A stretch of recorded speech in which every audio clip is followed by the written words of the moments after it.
नमस्कार, मैं जितेंद्र चतुर्वेदी।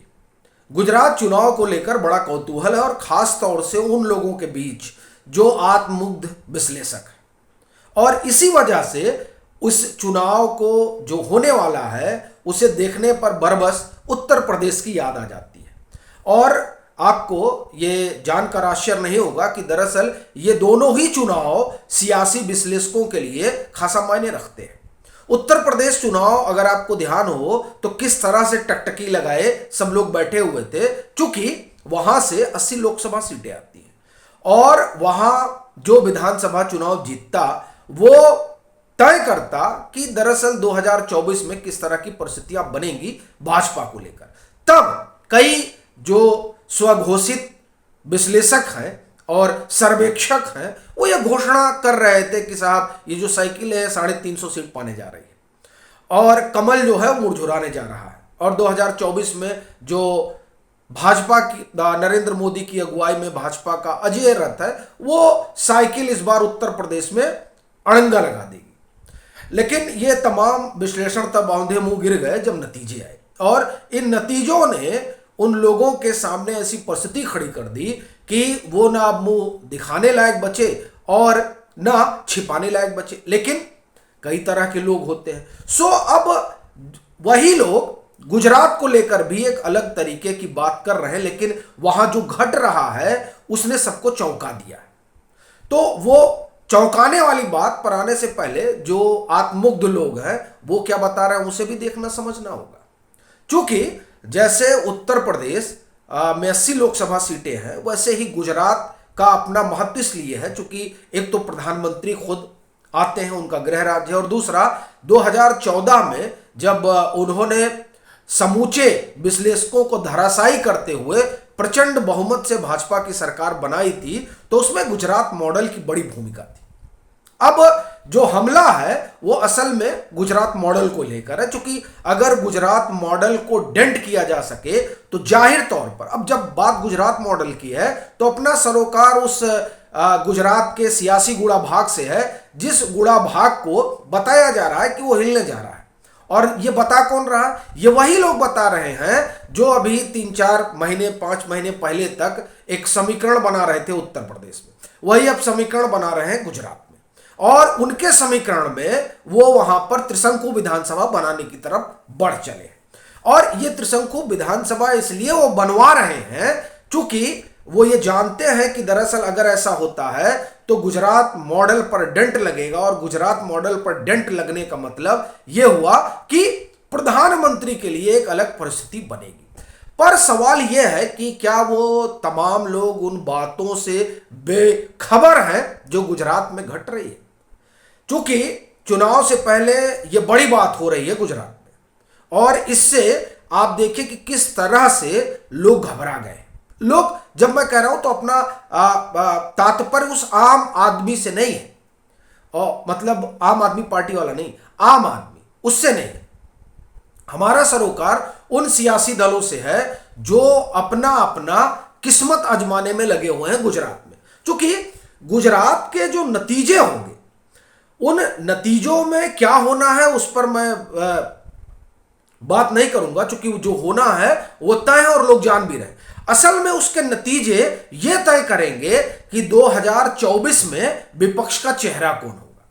लेकिन वो सब तो दूर की बात है, सवाल यह है कि गुजरात करने क्या जा रहा है, यह सबसे बड़ी बात है। अगर अभी आप देखें तो 2-3 चीजें आपको नजर आएंगी। एक तो भाजपा ने गौरव यात्रा निकाली है और उस गौरव यात्रा के जरिए जाहिर है कि जो गुजरात का सियासी टेक्टोनिक प्लेट है उसमें एक बड़ा उलटफेर करने की कवायद में लगी हुई है भाजपा। और जब बड़े उलटफेर की बात हो रही है तो असल में आप देखिए भारत जोड़ो यात्रा की बड़ी चर्चा चल रही है कि भारत जोड़ो यात्रा पर राहुल गांधी निकले हैं और अब इस जोड़ो यात्रा के जरिए वो सब तोड़ फोड़ देंगे। लेकिन गौरव यात्रा की बात नहीं चल रही है। असल में ये जो गौरव यात्रा है, इस गौरव यात्रा के जरिए भाजपा वहां पर एक इतिहास रचने की तरफ बढ़ रही है। इस गौरव यात्रा का जो प्रभारी हैं वो गोवर्धन झड़फिया हैं और उनके बारे में ये कहा जाता है कि दरअसल वो संगठन के बड़े मजे हुए आदमी हैं वो हर व्यक्ति की कुशलता और कमजोरी दोनों को समझते हैं और उस हिसाब से वो संगठन में उसे कार्यभार देते हैं। आपको जानकर ये बड़ा आश्चर्य होगा कि जब 2017 का चुनाव जो उत्तर प्रदेश का था, 2019 का जो आम चुनाव था उत्तर प्रदेश का, उन दोनों चुनावों में गोवर्धन झपड़िया उत्तर प्रदेश में सक्रिय थे। पार्टी ने उनको यहां बजाबते भेजा था कि आप वहां पर भाजपा के लिए एक अनुकूल सियासी माहौल तैयार करें और खासतौर से संगठनात्मक तरीके से। और आप देखिए कि 2017 में क्या हुआ और 2019 में क्या हुआ। 2019 में तो उत्तर प्रदेश में महागठबंधन था, तो उस महागठबंधन की भी नहीं चल पाई। ऐसा संगठनात्मक कौशल है गोवर्धन झपड़िया का, और वो गौरव यात्रा के प्रभारी हैं जिसके जरिए भाजपा सबके दरवाजे तक गुजरात में पहुंच रही है। अब इस पृष्ठभूमि में आप गुजरात का पूरा चुनाव देखिए। एक तो वो उसे कहा ही जाता है कि वो असल में भाजपा और संघ के हिंदुत्व की प्रयोगशाला है, और उस पर ये गौरव यात्रा। अब इसका जो कॉम्बिनेशन हुआ है, उस कॉम्बिनेशन ने आम आदमी पार्टी को डरा दिया है। कांग्रेस की बात हम करेंगे। अब आम आदमी पार्टी डर गई है तो क्या कर रही है। आपको ध्यान होगा कि अभी अरविंद केजरीवाल गणेश लक्ष्मी की बात कर रहे हैं कि नोटों पर होने चाहिए। यह दरअसल उनका डर बोल रहा है, क्योंकि अभी दीपावली को लेकर जिस तरह की उनकी प्रतिक्रिया रही और उस प्रतिक्रिया के बाद जिस तरह से दिल्ली के आवाम की प्रतिक्रिया रही और उसके बाद से जिस तरीके से ट्विटर पर ट्रेंड हुआ, उन तमाम बातों ने अरविंद केजरीवाल का दिल बैठा दिया। जो बची कुची कसर थी, वो कसर अभी अक्टूबर माह में मुझे लग रहा है कम से कम 2 घटनाएं ऐसी हुई हैं जब आम आदमी पार्टी की इकाई भाजपा में चली जा रही है। अब आप देखिए, एक तो जो उन्होंने दिल्ली में किया उसका असर जो है वो गुजरात तक पहुंच रहा है, क्योंकि गुजरात, मध्य प्रदेश, ये वो इलाके हैं जहां संघ और भाजपा बड़ी मजबूत मानी जाती है। वहां पर इन्होंने जो दांव चला था वो दांव तो गड़बड़ा गया। तब अब हिंदुत्व कार्ड खेलने जा रहे हैं। मतलब यह हुआ कि भाजपा की जमीन पर भाजपा का कार्ड खेलना पड़ रहा है आम आदमी पार्टी को, चूंकि आम आदमी पार्टी यह समझ चुकी है कि हमारी जमीन दरक गई। और उस दरकन का असर यह है कि अब आप नोटों को लेकर किस तरह की बात कर रहे हैं कि वहां उस पर देवी देवताओं की तस्वीर होनी चाहिए। मतलब या तो आप मजाक उड़ा रहे हैं या फिर आप उस सनातनी संस्कृति को समझते नहीं। क्योंकि आप कल्पना कर सकते हैं कि नोटों पर इस तरह की चीजों को लेकर जाहिर तौर पर अब हड़बड़ाहट में अरविंद केजरीवाल और घबराहट में इस तरह की बातें कर रहे हैं ताकि जो जमीन गुजरात में उनको खिसकती नजर आ रही है उसको उसमें थोड़ा बहुत जो है जोड़ कर लिया जाए। लेकिन क्या जोड़ हो पाएगा इस तरह के बयान से? और दिल्ली में जो हुआ उसको लेकर जाहिर तौर पर नहीं। और उसी का असर अब गुजरात में दिखाई दे रहा है, जिस तरह से लोग, उनकी पार्टी के लोग, जो खबर है कि इधर से उधर जा रहे हैं। तो ये जो चीजें घट रही हैं वो आम आदमी पार्टी को जमीन पर जो थोड़ी बहुत भी स्थिति बनी थी उसको और खराब कर रही हैं।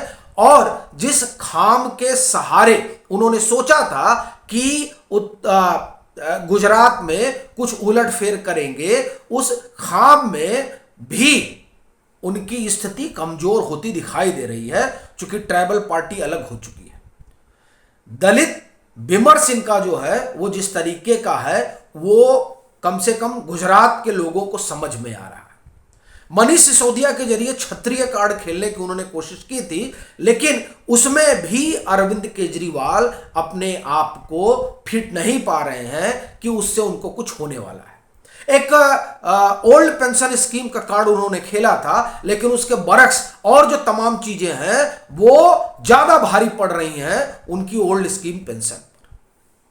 तो ये तमाम चीजें जो हैं ये बता रही हैं कि असल में क्या जमीन गुजरात में बन रही है आम आदमी पार्टी के लिए। किसी सर्वे में जाने की जरूरत ही नहीं है।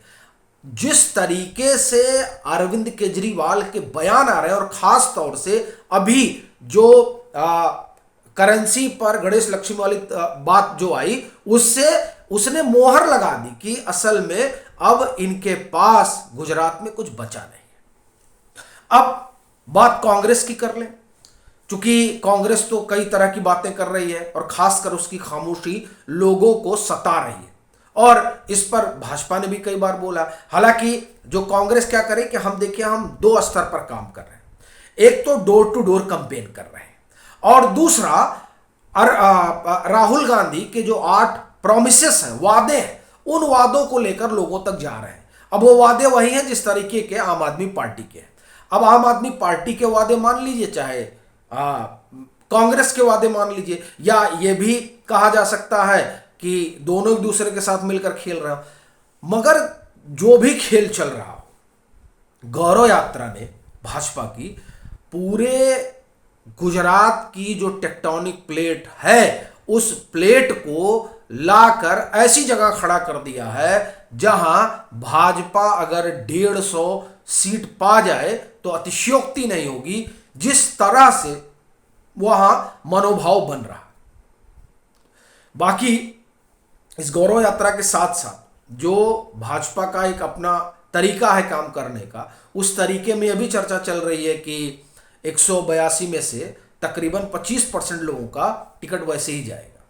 तो इस वजह से भी जो भाई देखिए, दरअसल भाजपा अपने तरीके से काम करती है, और उसके काम करने का जो नजरिया है उसमें यही है कि जिसके खिलाफ भी एंटी इनकम्बेंसी ज्यादा हो उसको रिप्लेस किया जाए।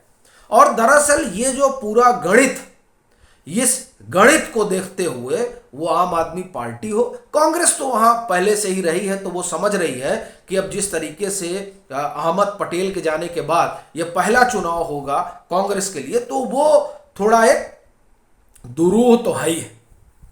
लेकिन आम आदमी पार्टी का क्या होगा? क्या वो वहां आधी सीट भी पाएगी?